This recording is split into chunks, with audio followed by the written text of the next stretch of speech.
तेरे गिरने में तेरी हार नहीं, तू आदमी है अवतार नहीं, गिर उठ चल फिर भाग, क्योंकि जीत संक्षिप्त है इसका कोई सार नहीं। नमस्कार दोस्तों, आरपीजे क्लासेज में स्वागत है। बीएसटीसी 2023, जी हाँ दोस्तों, निःशुल्क बैच राजस्थान सामान्य ज्ञान की आज का हमारा टॉपिक रहेगा अफवाह तंत्र। अफवाह तंत्र के बारे में मैं सबसे पहले अवगत करवा देता हूँ कि यहाँ एग्जाम में कितने क्वेश्चन यहाँ से बनते हैं और कौन कौन से टाइप बनते हैं। तो पहले हमें अवश्य ये भी याद होना चाहिए कि हमें यहाँ से पढ़ना क्या है और हमें यहाँ से छोड़ना क्या है। सबसे पहले बात करें तो देखिए, अफवाह तंत्र में पहला क्वेश्चन बनने वाला अफवाह तंत्र में बीएसटीसी में पिछले 5 वर्ष के आप पेपर उठा के देखिए, प्रश्न हमेशा से इस टॉपिक से आते हैं। तो कहीं ना कहीं ये 5 या 7 मिनट की क्लास आपके लिए नंबर पक्के करने वाली क्लास है दोस्तों। ये वे कैप्सूल है जो आपको ये सिलेक्शन में याद करवाने वाले कैप्सूल हैं। चलिए देखिए, पहले टाइप 2 प्रश्न टाइप यहाँ से जो है क्वेश्चन बनते हैं। सबसे पहला बनता है दोस्तों कि कोई नदी दे दी जाएगी, जैसे बनास, काली सिंध, ये बंगाल की खाड़ी में गिरती है या अरब सागर के खाड़ी में गिरती है, ये पहला क्वेश्चन बनता है। और दूसरा टाइप की मीठे पानी की झीलें कौन सी है, प्रमुख झील कौन सी है, 4 झील दे देंगे, एक खारी झील दे देगी आपको। और यह पूछा जाएगा कि खारे पानी की कौन सी झीलें हैं, 3 आपको खारे पानी, माफ कीजिए 3 मीठे पानी की झील दे दी जाएगी ऑप्शन में, एक खारे पानी की। इस प्रकार से क्वेश्चन का पैटर्न बीएसटीसी 2023 में रहता है, हमेशा का रहता है, तो इस बार भी रहेगा। तो इस टॉपिक से हमेशा क्वेश्चन बनते हैं। तो आज हम नजर डालेंगे इस टॉपिक के प्रमुख। ये अगर आप पढ़ना चाहे किताब से तो बहुत लंबा है, जी हाँ दोस्तों, आपको 5 या 6 दिन लग जाएगा, लेकिन मैं आपको बीएसटीसी का लेवल ध्यान रखते हुए वे यहां से क्या छोड़ना है और क्या एग्जाम में आता है वो आपके समक्ष लेकर आया हूं। तो कहीं ना कहीं ये एक प्रकार से आपके सामने हलवा परोस रहा हूं, इसको खाएगा वो बच्चा, वो निश्चित ही सिलेक्शन 450 पास जो है प्लस पार पहुंच जाएगा। चलिए बिना देरी के साथ करते हैं शुरुआत। जी हाँ दोस्तों, सबसे पहले देखिए, राजस्थान की प्रमुख 12 मासिया का अर्थ होता है दोस्तों 12 महीने बहती हैं। ये वे नदियां जो 12 महीने बहती हैं, कभी समाप्त नहीं होती हैं, अपनी जल आपूर्ति करती ही रहती हैं, अलग अलग स्थानों से गुजरती हैं, लेकिन कभी समाप्त नहीं होती हैं। 12 महीने तक ये नदियां चलती हैं। कौन कौन सी है वे? माही व चंबल नदी जो आपके हैं 12 मासिया नदी बहती हैं, कोई दिक्कत नहीं है यहाँ से। ये देखिए, राजस्थान में बरसाती नदियां का अर्थ है लूनी व समास है, लूनी वो बनास है, माफ कीजिए। बरसाती नदियां का अर्थ होता है जो बरसात होती है उस समय तो चलती है ये तेज बहाव से। इस प्रकार से वापस आपको बता देता हूं, ये जो बरसात होती है तब दोस्तों तो ये नदियां पानी उफान पर होती हैं, ये चलती हैं, लेकिन जैसे ही बरसात का सीजन गया या दोस्तों वर्षा का ऋतु जैसे ही गई तो ये नदी धीरे धीरे समाप्त हो जाती है या विलुप्त हो जाती है, ये पानी नहीं रहता है इसके अंदर, ये बहाव ये रुक जाता है। तो ये बरसात के समय देखिए, लूनी व बनास 2 नदियां हैं जो बरसात के समय प्रारंभ होती हैं और बना जैसे ही वर्षा ऋतु समाप्त होता है, गर्मी का दौर आता है, ये नदियां समाप्त हो जाती हैं। अब देखिए, बात करें बंगाल की खाड़ी में जल ले जाने वाली नदियां और अरब सागर में दोस्तों जल ले जाने वाली नदियां, बहुत बार एग्जाम में क्वेश्चन आया है, मैं यहां पर संख्या भी नहीं बता सकता, इतना बार ये एग्जाम में क्वेश्चन बनता है। बनता कैसे है देखिए, बंगाल की खाड़ी में जल ले जाने वाली चंबल नदी, बनास, काली सिंध, पार्वती, बाणगंगा, खारी, बेड़स व गंभीरी आदि नदियां, यानी मुख्य तौर पर ये नदियां, ये आपको रटना ही पड़ेगा, यहां पर दूसरा कोई ऑप्शन है ही नहीं, ये आपको ले जानी है।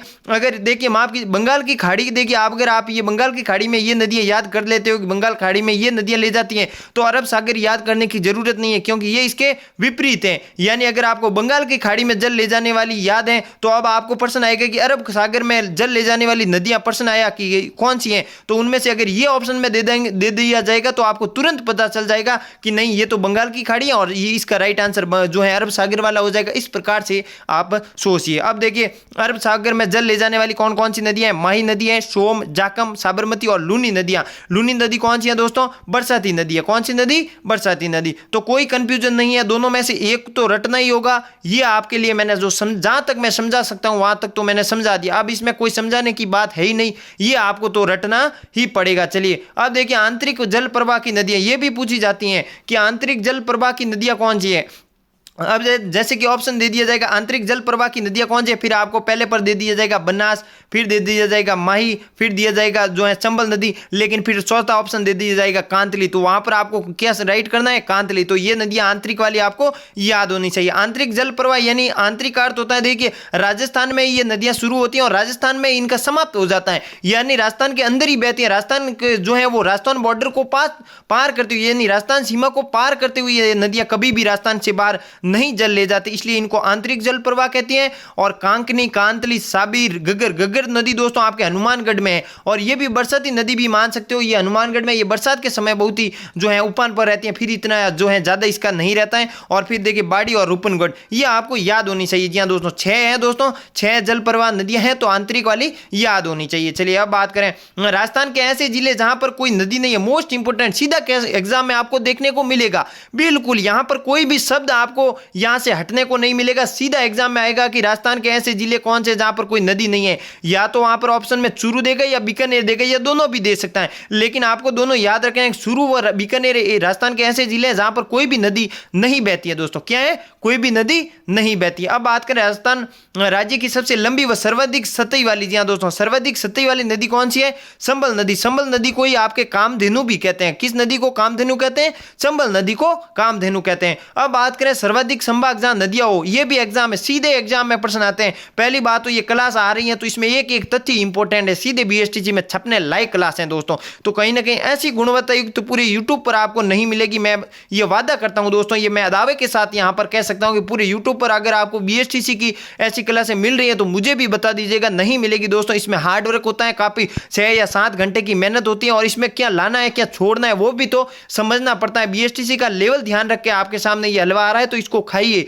जी हाँ दोस्तों, चलिए बात करें सर्वाधिक संभाग जहां नदियां हो, तो देखिए कोटा। कोटा में कौन कौन से जिले आते हैं? कोटा संभाग में देखिए बाबू झाको, मैंने बहुत बार ट्रिक बताई है। कौन सी ट्रिक? बाबू झाको, यानी बाबू झाको की एक बार पुनः बता देता हूं। कौन सी ट्रिक है? वो है बाबू झाको। मैंने बहुत बार क्लासों में बताया, लेकिन एक बार फिर बता देता हूं। देखिए वहां से हो गया बारा, बू से हो गया बूंदी, जहां से झालावाड़, और को से कोटा। ये कोटा संभाग के अंतर्गत जिले आते हैं दोस्तों। कौन से? कोटा संभाग के बारा, बूंदी, झालावाड़। जहां कोटा संभाग राजस्थान का ऐसा संभाग है दोस्तों जहां पर नदियां बहुत ज्यादा है, तो सर्वाधिक संभागों वाला जो जहां नदियां ज्यादा हो वो आपके कोटा हो। तो एग्जाम में गलत नहीं करके आना है आपको।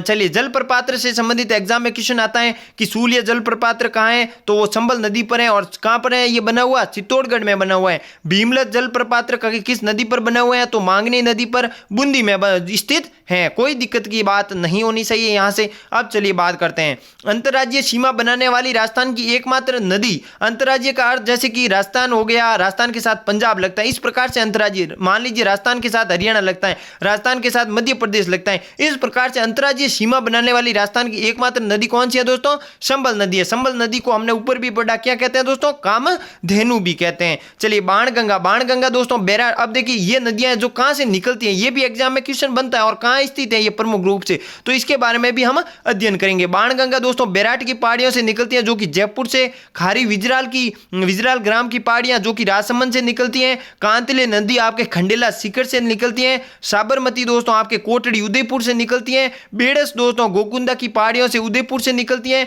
बनास आपके खमनोर की पहाड़ियां, जी हां दोस्तों, कौन सी पहाड़ियां? खमनोर की पहाड़ियों से राजसमंद से निकलती हैं। ये वे नदियां हैं, 6 नदियां। यहां से तो बहुत नदियां, लेकिन ये वे 6 नदियां हैं जहां से इनका एग्जाम में आपको स्थान भी पूछा जा सकता है या इनका जिला भी पूछा जा सकता है। तो मैंने वो आपका कंफ्यूजन दूर कर दिया है। चलिए अब बात कर रहे हैं, अब इतनी नदियां हैं, लेकिन प्रमुख नदियों के अंदर से भी कौन कौन सी नदियों से क्वेश्चन पूछा जा सकता है, तो उन नदियों के बारे में भी हम बात करेंगे। माही नदी। माही नदी को सबसे एग्जाम में अधिकतर पूछा जाने वाला दोस्तों, वागड़ व कांठल की गंगा किसे कहा जाता है? तो आपके कौन सी नदी को कहा जाता है? माही नदी को कहा जाता है। कोई दिक्कत की बात नहीं है। परेशानी है का? परेशानी है ही नहीं दोस्तों, बस अपनी जो है रजिस्टर लीजिए, नोट्स बनाइए और इसको रिवीजन कीजिए। बस निरंतर क्लास लेते रहिए, आपका सिलेक्शन कोई नहीं रोक सकता। दक्षिण राजस्थान की स्वर्ण रेखा किसे कहते हैं? माही नदी को कहते हैं। और माही नदी दोस्तों 2 बार कर्क रेखा को पार करती है। कौन सी नदी? माही नदी। तो यहां से एग्जाम में प्रश्न किस प्रकार से आएगा कि वागड़ व कांठल की गंगा किसे कहते हैं? दक्षिणी राजस्थान की स्वर्ण रेखा किसे कहते हैं? ऐसी नदी जो 2 बार कर्क रेखा को पार करती है, तो माही नदी करती है। चलिए अब बात करते हैं संबल नदी। संबल नदी दोस्तों 3 राज्यों से गुजरती हैं। कौन सी? यूपी, एमपी व राजस्थान। कौन से? उत्तर प्रदेश, मध्य प्रदेश व राजस्थान। 3 राज्यों से गुजरती हैं। इसकी अगर राजस्थान में जी दोस्तों लंबाई पूछे तो 1051 किलोमीटर इसकी लंबाई, कुल लंबाई है दोस्तों। राजस्थान ने कुल लंबाई इसकी संबल नदी की 1051 किलोमीटर तक ये बहती है। और इसका उद्गम यानी ये कहां से निकलती है, तो ये मध्य प्रदेश के विंध्याचल पहाड़ी से निकलती है। कौन सी पहाड़ी से? विंध्याचल पहाड़ी से। अधिकतर यहां से संबल नदी से पूछा जाने वाला ये अंतर्राज्यीय सीमा बनाती, ऊपर पढ़ लिया, लेकिन ये 3 राज्यों से गुजरती है, ये विशेष ध्यान रखिएगा। चलिए अब खारे पानी की झीलें। अब एग्जाम में दूसरा पैटर्न किस प्रकार से पूछा जाएगा कि खारे पानी की झील कौन सी है, फिर आपको वहां पर 3 मीठे पानी की झील दे दी जाएगी और 1 खारे पानी की झील दे दी जाएगी। यानी हमें 1 खारे पानी की झील याद नहीं करनी है, सभी खारे पानी की झील हमें मुंह पर याद होनी चाहिए। चलिए बात करते हैं सांबर। सांबर दोस्तों जयपुर में स्थित है, ये राजस्थान की सबसे बड़ी खारे पानी की। अब यहां से ये भी क्वेश्चन आएगा कि राजस्थान की सबसे बड़ी खारे पानी की झील कहां है, तो सांबर जयपुर में स्थित है। फड़ौदी जोधपुर में खारे पानी की झील स्थित है। डीडवाना नागौर में स्थित है। डेगाना माफ कीजिए डेगाना नागौर में स्थित है। पचपदरा बालोतरा जो कि बाड़मेर में स्थित है, ये भी खारे पानी की झील है। लुणस्कर बीकानेर में स्थित है, जो कि ये भी खारे पानी की झीलें हैं। यानी अब देखिए ये आपको खारे पानी की झीलें पूरी याद करनी होगी। चलिए बात करें अब दोस्तों, ये अंतिम रही यहां पर कुसमन जो कि नागौर में स्थित है, ये भी खारे पानी की झीलें। तो अधिकतर आपके खारे पानी की झीलें कहां मिलेगी, नागौर में मिलेगी। और सबसे बड़ी राजस्थान की खारे पानी की झील दोस्तों सांबर जयपुर वाली है। बस याद होना चाहिए, हो गया होगा मुझे लगता है यहां तक। मीठे पानी की झीलें दोस्तों जयसमंद झील मीठे पानी की राजस्थान की सबसे बड़ी कृत्रिम झील। यहां से सीधा एग्जाम में क्वेश्चन बनता है मीठे पानी की राजस्थान की सबसे बड़ी झील कौन सी है, जयसमंद झील। राजसमंद झील राणा राज सिंह द्वारा कांकरोली राजसमंद में निर्मित है।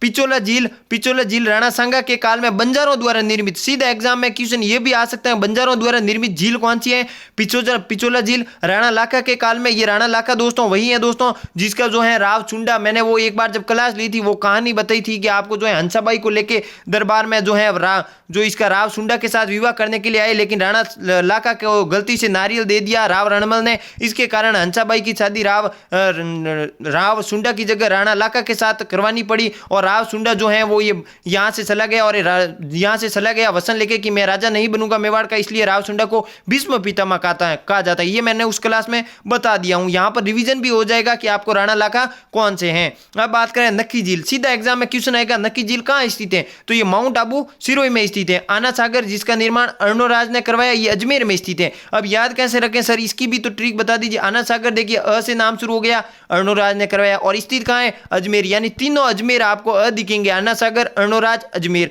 कोई दिक्कत की बात नहीं है। फॉय सागर झील अजमेर में स्थित है, बहुत बार एग्जाम में आए हुए हैं। फॉय सागर झील कहाँ स्थित है, तो अजमेर में स्थित है। बालसमंद झील दोस्तों आपके राजा बालचंद ने बनाई थी, कौन से कहाँ स्थित है, जोधपुर में स्थित है।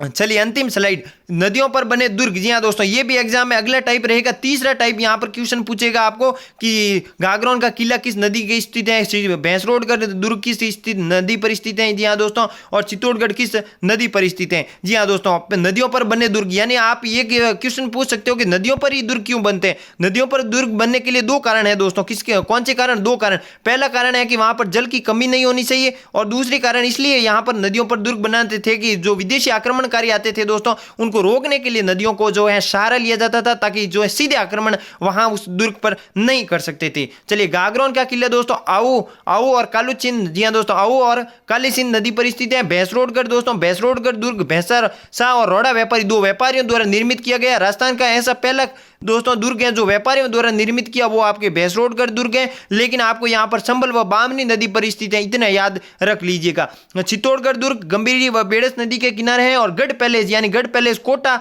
संबल नदी पर स्थित है। ये थी दोस्तों आपके, जी हां दोस्तों, राजस्थान के अफवाह तंत्र। यहां से बहुत बार एग्जाम में क्वेश्चन मिलेंगे, देखने को मिलेंगे, तो कहीं ना कहीं इनको रट लीजिएगा। समझा मैंने दिया है, अब आपका काम रटना है, या समझा मैं चुका हूं, तो कहीं ना कहीं ये क्लास आपके लिए रामबाण साबित होगी, ब्रह्मास्त्र साबित होगी। इस प्रकार की क्लासें अगर आपको लगातार मिल रही है तो कहीं ना कहीं लाइक कीजिए और इसको शेयर जरूर कीजिए। जो भी आपके आसपास BSTC की तैयारी कर रहे हैं तो उनको बताइए कि RPG क्लासेज नामक चैनल है, वहां पर इतनी बढ़िया क्वालिटी की क्लासें मिल रही है, तो उनको लीजिए और अपना जो सिलेक्शन है वो पक्का कीजिए। क्या है सिलेक्शन है वो पक्का कीजिए। मिलते हैं अगले क्लास में, तब तक के लिए नमस्कार, जय हिंद, जय भारत दोस्तों।